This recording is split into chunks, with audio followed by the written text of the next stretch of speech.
cancer-free radicals and antioxidants. So free radicals, first, they damage DNA.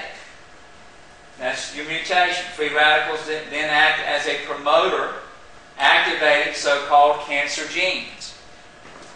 Alright, then the free radicals can suppress the immune system.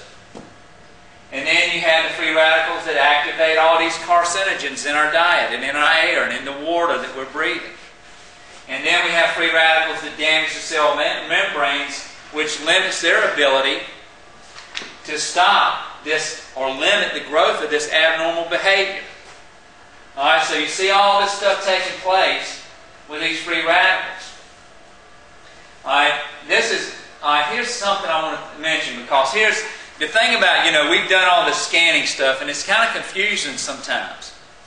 How we've got, like one person in particular here the other day was talking about how he's never sick. That's about the fact he had a cold last. But, I don't know. Anyway, he says that he never gets sick, but his score is very low. Now, how many of you have ever seen this? Where a person that you know, they look good, they never seem to get sick, they just keep going and going and going, and then all of a sudden you hear that they went to the doctor and they come back and the doctor says you have 3 months to live. Now, how did that happen? Because we look at that person and we're thinking, that person's healthy, they never get sick. Well, what happens is these free radicals keep working on you. Okay, you don't get sick. Great.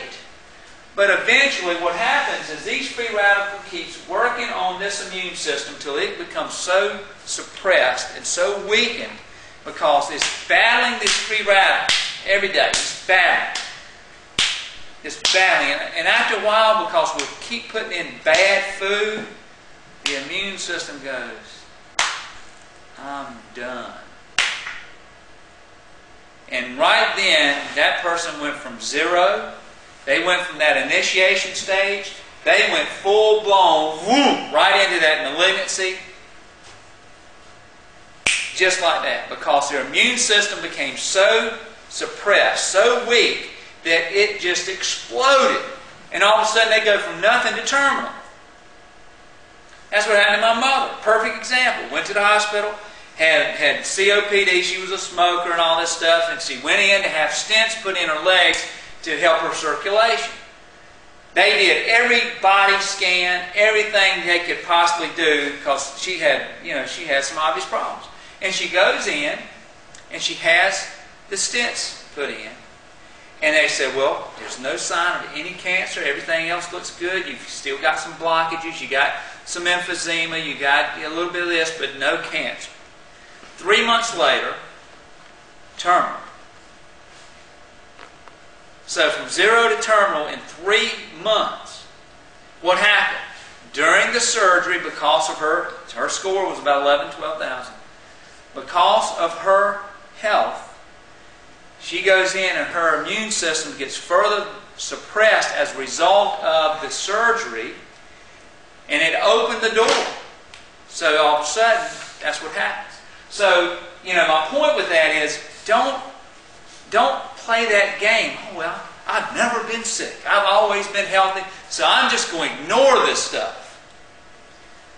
It's like you're spinning that gun, playing Russian roulette. You're just playing that game. Why not put things on the side of erring to the side of good versus erring to the side of what could be bad? So the antioxidants, again, are the anti-promoters in all of this. Anti-promoters. They're the ones that keep this from happening.